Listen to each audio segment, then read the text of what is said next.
Hello viewers, আসসালামু আলাইকুম।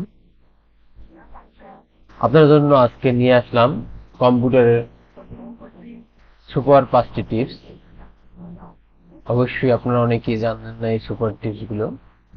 চলুন দেখে আসি আমাদের আজকের টিপসে কি কি রয়েছে।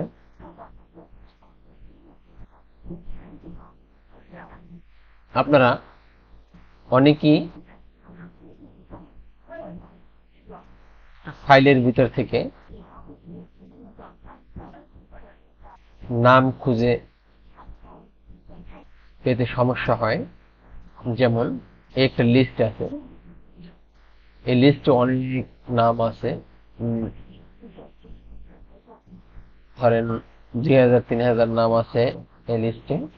এই জায়গা থেকে আপনারা একজনের নাম বের করুন। সেক্ষেত্রে আমি কি করব, আপনি কিবোর্ডের কন্ট্রোল F ক্লিক করবেন। কন্ট্রোল F ক্লিক করলেই দেখেন এই জায়গাটা সার্চ বক্স আসছে। এই জায়গায় আপনি যারে খোঁজ করতে চান তার নাম লিখবেন। শুধু আমি যাকে খোঁজ করছি তার নাম লিখলাম।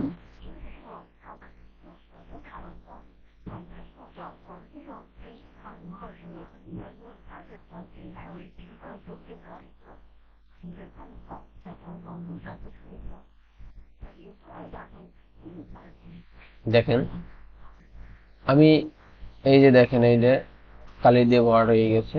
যদি মনে করেন না এই ব্যক্তি না, তাহলে আবার নেক্সটে ক্লিক করবেন। দেখেন ওই আসছে। আবার যদি মনে করেন না এই ব্যক্তি না, তাহলে আবার ক্লিক করবেন। তাহলে যদি মনে করেন না এই ব্যক্তি না, তাহলে আবার ক্লিক করবেন। এভাবে আপনারা খুঁজে নেবেন।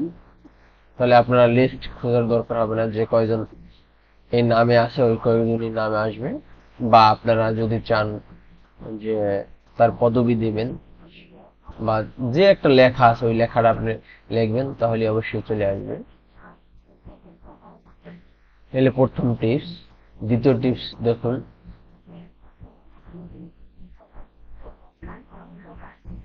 এই জায়গায় অনেকগুলো ফাইল রয়েছে। ফাইলের ভিতর থেকে আপনি ওপেন করে না দেখা কিভাবে ভিউ দেখবেন, সেক্ষেত্রে আমি এটা দেখাবো। তাহলে আপনি কি করবেন, অল্টার পি ক্লিক করবেন। সিলেক্ট করে অল্টার পি তে ক্লিক করবেন। দেখেন আপনি এটা ভিউ কিন্তু দেখাচ্ছে সাইডে। দেখেন এই ভিউ দেখাচ্ছে। আপনি যে ফাইলটি ক্লিক দেখতে চান ওই ফাইলটাকে শুধু ক্লিক করবেন, তাহলে এই জায়গায় ভিউ দেখাবে। সেক্ষেত্রে আপনার প্রতিটা ফাইল ওপেন করে দেখতে হবে না। কোন ফাইলটা আপনি খুঁজবেন এভাবে সহজেই খুঁজে বের করতে পারবেন। আপনার কাজ অনেকটাই সহজ হয়ে যাবে।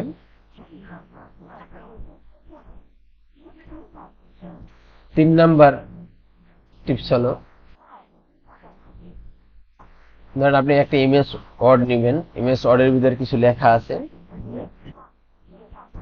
এই লেখাটা আপনি ওয়ার্ড আপনি সিলেক্ট করবেন। সেক্ষেত্রে মাউস মাউস টিপে ধরে এটা সিলেক্ট করতে হয়। এছাড়াও আপনি সিলেক্ট করতে পারবেন ওয়ার্ডের উপরে রেখে মাউস ডাবল ক্লিক করবেন, তাহলে ওয়ার্ড সিলেক্ট হয়ে যাবে। আপনার কাজ অনেকটাই সহজ করে দেবে এতে। দেখা গেছে আপনি পুরো ফাইলটা সিলেক্ট করতে চান, পুরো প্যারাটা সিলেক্ট করতে চান, সেক্ষেত্রে আপনি কি করবেন, 3টে ক্লিক করবেন।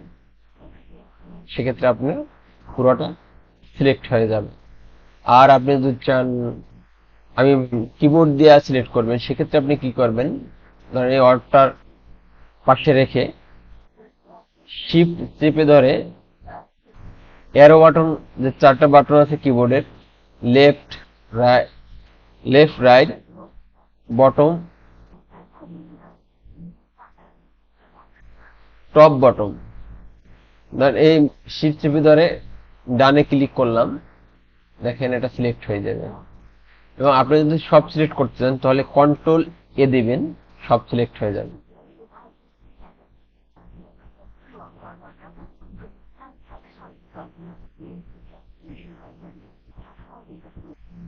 এখন দেখেন 4 নাম্বার টিপস হলো আপনি একটা ফাইল ওপেন করে আছেন, এখন এই ফাইলটা ধরেন একজন লোক চলে আসছে, এটা আপনার গোপন একটা কাজ, আপনি তাকে দেখাতে চাইতেছেন না, সেক্ষেত্রে আপনি কি করবেন, আপনি সাথে সাথে নিচে যাবেন, নিচে যাইয়ে ডেস্কটপে ক্লিক করবেন, ডেস্কটপে ক্লিক করে জায়গায় দেখেন ডেস্কটপ 2 ক্লিক করবেন, দেখেন একদম নতুন একটা ডেস্কটপ চলে আসছে। এখন আপনি ওই লেখাটা নেই এই জায়গায়।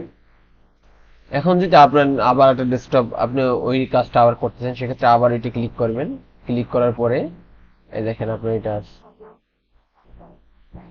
আবার সেম, আবার আপনি এটি ক্লিক করবেন, ক্লিক করার পরে আবার ডেস্কটপ 3 যদি আপনি নিতে চান, সেক্ষেত্রে আপনি নিউ ডেস্কটপে ক্লিক করবেন, তাহলে আবার নতুন একটা ডেস্কটপ নিতে পারবেন।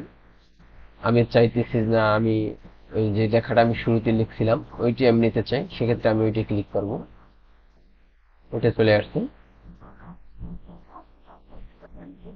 5 নাম্বার টিপস হলো আপনি পুরো ডেস্কটপটা আপনি লক করে দেবেন, সেক্ষেত্রে আপনি কি করবেন, কন্ট্রোল অল্টার চেপে ডিলিটে ক্লিক করবেন, দেখেন এটা লক হয়ে গেছে।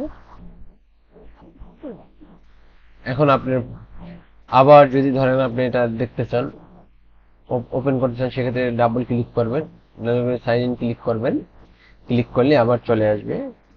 যদি আপনি লক করতে চান বা এই জায়গা দিয়ে দেখেন কোন কোন অপশন করা যাবে, সেক্ষেত্রে এটা করতে পারবেন, পাসওয়ার্ড দিতে পারবেন, তারপর লক করতে পারবেন,